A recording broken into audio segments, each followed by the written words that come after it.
So hello, what's up mga ka-J-Vlog? Welcome ulit sa panibagong video. And for today's video, dito ngayon tayo kay Ate Maling sa Maling Gadget Shop. Ngayon ito, marami rin kasi nagtatanong saan naabot ang inyong budget. 20 to 30,000 pesos na range. And iPhones and Samsung po ang ating i-offer dito sa Maling Gadget. So yun, may ano naman si Ate Maling ma-offer sa atin sa ganyang range na price point. 20 to 30,000 pesos. Medyo marami-rami ring mga iba't ibang models. So yun, Stall XE11 pa rin sila Ate Maling. Ngayong March 2024 dito sa Green Hills, second floor City, San Juan City.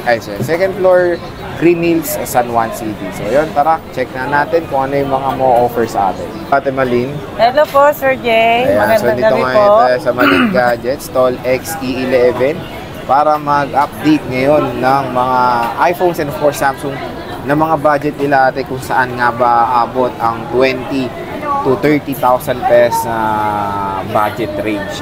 Marami naman mo-offer si Ate Maling na iba't ibang mga units. Halo-halo to. Meron tayong Samsung and iPhones. And syempre, parating kayo mag-inquire of course sa kanilang social media platforms and contact number. Mabilis naman din mag-reply? Yes po. Kaya mabilis naman mag-reply si Ate Maling. Yun naman na maganda dito sa shop na to. And marami rin kasi yung gusto yung nakakapag-reply agad yung seller at doon nakakabili naman, di ba? So Ate Maling, pag bibili sa iyo kahit iPhone or Samsung, ano ba yung included pag bibili? Case, mga basic po. Basic pa rin. Yes. So case, ano yung case charger? Case, charger po, saka screen protector. Pag sa iPhone po, tempered glass. Tempered. Pag sa ganitong Samsung? Mga screen protector, sir, yung hydrogel. Hydrogel. So yun, ito itsura ng hydrogel. May hydrogel ba ito? Wala pa yata, sir. Wala pa. So yun, meron kasamang hydrogel pag bibili. Okay, start muna tayo sa iPhones. Ano bang may re-recommend mo sa 20 to 30,000 pesos na budget? Sa iPhone natin, sir, ito, yung tawag nito, iPhone 12 po. Magkano ang iPhone 12? 128 gig, sir. Bigay na lang natin kahit sa 20. 20? Yes po. Sakto. Tapos, yung sa 256 po, 22.5. 22.5. So, marami namang colors sa atin. Yes po, opo. Meron po tayo ng mga tigisa yung marirecommend na sa atin. Of course, ayan. Meron tayong 128 and 256 na iPhone 12. Ayan. 20,000 to 30,000 pesos na budget. Meron tayo dito tayo, iPhone 13. iPhone 13. Sa ngayon, sir, yung 256 gig, sir, 28. 28. Yes po. Tapos yung 128 gig, sir, 25. 25,000. Yes, so yan iPhone 13 dito sa Maling Gadgets. Napakamura, pasok na pasok. Dati 30 plus to eh. Yes po. Ngayon 20 plus na lang. No? Ngayon dito tayo ngayon sa 11 Pro Max. Ang 64 gig po natin sa 11 Pro Max, sir. Kahit sa 22.5 mo na lang. 22.5? Yes po. Tapos 256 din. Yung 256 natin, 26. 26. So, tigisa lang to, no? Yung ano po, yung 64 gig po, may dalawa tayong available. Dalawa. Yung 256, meron tayong 6 o 8. 6. Ayan, marami naman pala tong 11 Pro Max. So, yun, pasok na pasok sa budget nyo. iPhone 11 Pro Max, baka mapusuan nyo. Kontakin nyo na, of course, ang Maling Gadgets sa inyong inquiries. Meron tayo dito ang iPhone 12 Pro.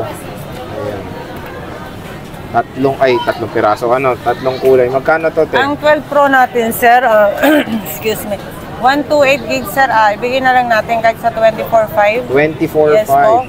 And then sa 256, sir, 27.5. 27.5. So, ayan, iPhone 12 Pro.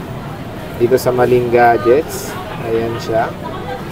Kahit sa ano na lang, sir, yung 256, mag-last tayo mga 26.5. 26.5? Yes po. Uy, pwede. Unahan na lang po sila, no? Ilang piraso tayo ang 256 mo? Ang 256 natin, sir, dalawa na lang yata. Ang marami tayo, 128 po. So, dalawang piraso na rin 256. Unahan na kayo. Next is the iPhone 12 Pro Max. Ate Maling, magkano? Ayun, ang 12 Pro Max natin po na 128 gig, no? 28. 28. Okay. Tapos yung 256 po, 30. 30. Ayan, saktong-sakto sa budget. Marami pang stock tayo or ilan na lang? Meron tayong kasi na-deliver po kanina yung isa. Hindi na to sale kasi dati sale tong 12 Pro Max mo eh. Opo. Balik na, regular price na Regular ulit. price. O, sayang. So, ayan, meron ayun yung tayong, 2, 4, 5. 5. Yes po. So yan na, hindi kasi kayo nagpa-reserve na, no? Back to original price na ang iPhone 12 Pro Max ni Ate Maling. Pero pasok pa rin sa inyong budget. Meron tayo ditong Samsung Galaxy Note 20 Ultra. Tayo magkano to? Ayan, 20K sir, 256 Ito, gig na. saktong-sakto. 20,000 pesos. Meron tayong S21 Ultra. Same price sila sir, 20,000 pesos. 20,000, same price. Ayan, o.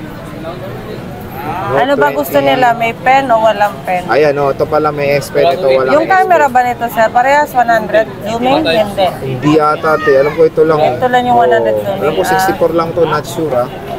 So, kayo na lang mag-comment dyan. Ayan. Next is, ito, S22 Ultra. S22 Ultra, 128 gig sir. Kano to? Ayan, kahit sa 27.5 na lang. O, diba? 27.5, pasok na pasok sa budget. Nag-iisa lang to. Nag-iisa lang. Kaya unahan na kayo. Paunahan na. Ito, S23. Ang S23 natin, 256 gig, Korea variant po is 25,000. 25,000 pesos. Ayan. Napakamura, no? So, 256 S23 yan. na yan. Korea variant yan. Yes po. Ito, At saka te, yung S23 S23 plus 27.5. 27.5. Ayan. So, murang-mura na sa Maling Gadgets. And, mga J-Vlog yung mga budget na pasok dito sa ating vlog na 20 to 30,000 pesos. Ate Malin, ano bang mga warranty niyan when it comes dito kahit sa Ang warranty sa natin, iPhone sir, or same Android? pa rin sa Apple, sir. Lifetime service warranty po tayo, no? And then, yung sa ano po, sa mga update, ganon, hindi naman po sa hindi pwedeng i-update. Okay. Ganon po. Pwede naman siyang i-update, pero ingat lang po sa pag-update, no? Wala po tayong warranty po doon. Kasi minsan natatamaan sa update Yes po. Data, lalo na pag data no? Yes po, nangyari na sa amin minsan, na dealer ko lang yun, S22 Ultra. Ngayon niya nabili, pag uwi niya sa bahay nila, nag-update agad. So ngayon, hindi siya, parang walang signal gano'n. Minsan nawawala yung S Pen, yung yung air command. Yung air command niya. Nakikita ko na ring issue yan, kaya syempre, pag mag-update kayo, ayan, dapat malakas yung wifi. And tapusin nyo muna yung warranty kasi dun sa warranty sila nag-ano rin minsan. Opo. Eh, syempre, wala naman din sila dyan. Binigay nila sa inyo ng maayos yung unit. Tapos syempre, human error na rin yung kumbaga, di ba? Pero when it comes sa ganun na update nila, paano ba ang mangyari doon pag... Ang tanging may tutulong ko lang po, tulungan ko silang magawan ng paraan. Gawan. Yes. Pero yung labor non-libre naman. Pag wala naman pong mapalitan po, wala po silang papayadan. No? Pero pag meron... Yung parts lang po ang yung parts lang po ang papayadan nila. Yun Kasi lang po. yung mode of payments naman dito pag bibili. Ang mode of payment po natin, cash, GCash po, bank transfer. Sa installment po kasi marami po nagtatanong kung ano yung ibig sabihin ng G-Gigs. Oo nga, te. Hindi ko nga rin po may paliwanag kasi Hindi, wala ako ako nakita noon. ko yun, te, pag magta-transact ka sa GCash, lumalabas yung pagka-checkout mo. Parang gagamitin mo. Mayroon kang certain credit limit sa Hello GGigs. po. For example, 9,000. May mga specific lang na Ilang gig po? credit limit yan when it comes sa One po, GGigs. 17. yun. Ito yung mga pasok sa budget Ang natin. 64 gig natin, 13. 14.5. iPhone 12. Ayan. So parang may credit limit lang te pag yun sa GGigs eh. Minsan po kasi hindi nakakaintindi yung iba ba na GCash. Pwede daw hulugan monthly. Hindi Sa po, GCash yun, hindi sa'yo na. hindi po pag GCash po kasi totally GCash, cash basic Cash po basis yun. lang, Pag sa GGigs po, yun yung pwedeng i-install. Pero si GCash na nga nila dun. Opo, Kasi sa GCash na po siya, magmamonthly na rin po sila Sa kay GCash GCash. na, Opo. So, marami din nagtatanong, paano yung GGigs? Sabi yung gano'n, punta ka sa G-Credit ba yun? Tama yun, sir? At magkaiba tayo te, G-Credit tsaka G Basta nandun yung sa nandun sa apps menu na na yun. yun. Opo. So yun naman, basta pag sa GGives, ayan, meron yan interest. Pero kay GCash yan, hindi yan kay Ate Malin. So, yun. Sige, Hindi te. ako marunong doon. Peace. So, sige, te. Maraming salamat. Nahihirapan ako talaga magpaliwanag sa kasi hindi ko alam. Oo nga. Hindi nga rin ako nakagamit noon. Sabagay. So, sige, te. Maraming salamat. Bye-bye. Bye-bye.